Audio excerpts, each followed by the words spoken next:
Let's get right into this explainer. Today, we're zeroing in on the absolute pinnacle of international women's soccer, the 2019 FIFA Women's World Cup final in France. I am so pumped to talk about this one because we're not just going to look at the final score. Instead, we're going to isolate the exact 3 moments that defined this match and completely cemented the United States' historic victory over the Netherlands.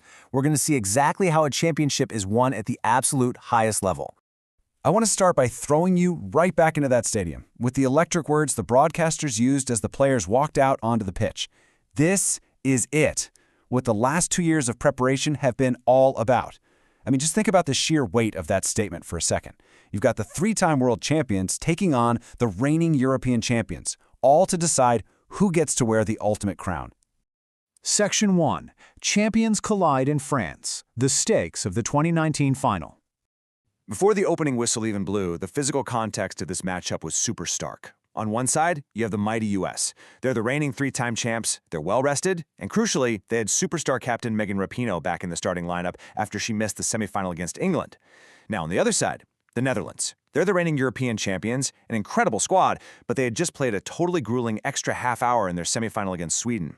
And to make matters worse, they played that exhausting game a full day later than the US. So it's essentially the rested, attacking juggernaut of the USA versus a heavy-legged but incredibly resilient Dutch team.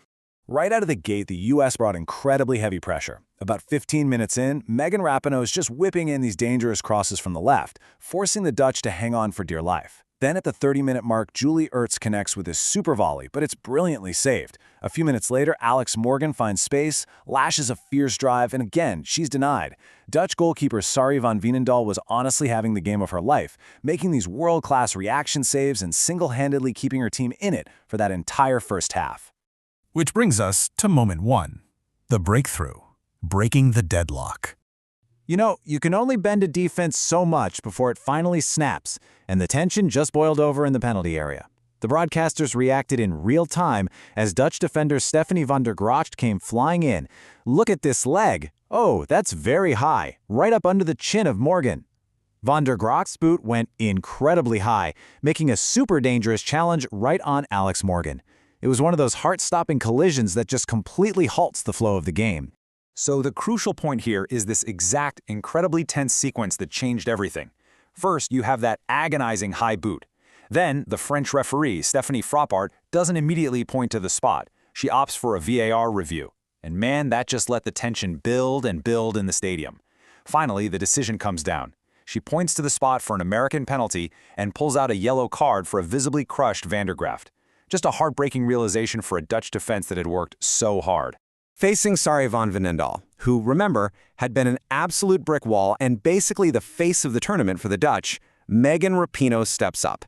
Keep in mind, Rapinoe was already 2 for 2 on penalties in this tournament, and with the literal weight of the world on her shoulders, she is ice cool from the spot.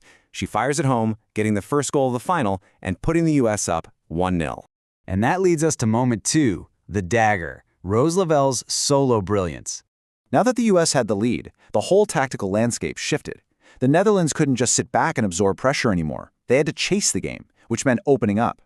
And seizing on that exact shift, American midfielder Rose Lavelle made this phenomenal, direct solo run.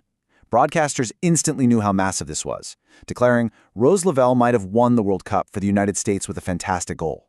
She drove straight into the heart of the Dutch defense, found the space, took the shot, and absolutely smashed it into the corner of the net. Even the outstanding Van Veenendaal couldn't do a thing about it. Just like that incredible strike puts a massive, undeniable 2 on the scoreboard. And that number, well, it changed everything. It broke Dutch hearts and totally shifted the match narrative. We went from this tight, anxiety-inducing nail-biter to what suddenly felt like an inevitable, unstoppable American victory. The reigning champs had doubled their lead. Moving on to moment 3, making history, the final stand. Look, the Americans had their 2-goal cushion, but as anyone who follows the sport knows, a World Cup final is absolutely not over until that final whistle blows. What's so fascinating here is how the U.S. relied on their defensive anchor to guarantee the trophy. The Netherlands made a desperate, spirited late push to get back into it, but the American defense just refused to break. Goalkeeper Elisinaire, who honestly hadn't been tested much for most of the match, was suddenly called into action, and she delivers. She makes her first truly major saves of the game, stopping super dangerous shots from Dutch attackers Lineth Bierenstein and Sharita Spitza. Nair stepping up in those dying moments completely shut the door on any miracle comeback. When that final whistle finally blew, it wasn't just a win, it cemented an absolutely unprecedented legacy. They hoisted that golden trophy for their 4th World Cup title, adding 2019 to their wins in 1991, 1999, and 2015. They were officially back-to-back world champions. But maybe the most impressive part? This was their first ever World Cup win on European soil. To pull this off, they had to run an absolute gauntlet, defeating the very best teams Europe had to offer in their last 5 consecutive games of the tournament. Talk about a statement. And that leaves us with a truly fascinating question to wrap up this explainer. The US proved nobody does it better, conquering the European gauntlet, right in Europe's own backyard. So, looking at this incredible, well-oiled machine of a team, having dominated every top contender, who in the world is left that can truly challenge this incredible American dynasty?